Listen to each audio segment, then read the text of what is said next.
શિવનું પૂર્ણ સ્વરૂપ એ જ ભૈરવ અવતાર, પણ મૂર્ખ લોકો જે શિવની માયાથી મોહિત થયેલા છે એ તેને જાણતા નથી. આ અંગે એક પ્રાચીન દ્રષ્ટાંત જાણવા જેવું છે.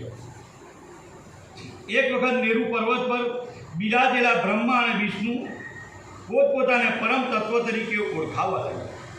ત્યારે બંનેની વચ્ચે એકાએક એક મહાન જ્યોતિ પ્રગટ થઈ. તેમાં બ્રહ્મા વિષ્ણુએ એક અદ્ભુત પુરુષાકાર જોયો. તેને જોતાં જ બ્રહ્માનું પાંચમું મસ્તક ક્રોધિત થઈ બોલ્યું છું કે અમારા બંને વચ્ચે વળી આ કોણ પુરુષ આકાર ધારણ કરીને આવ્યો છે? જો તો એ આકાર ત્રિનેત્રધારી શિવ સ્વરૂપે દેખાયો.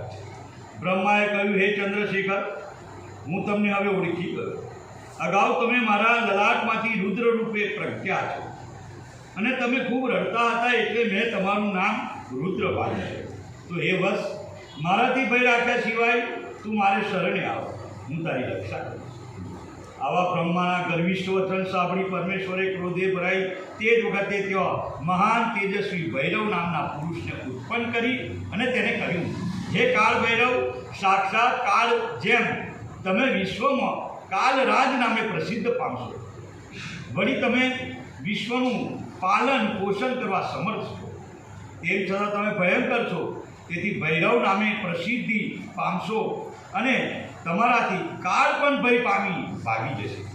માટે કાળ ભૈરવ નામે પણ તમે ઓળખાશો.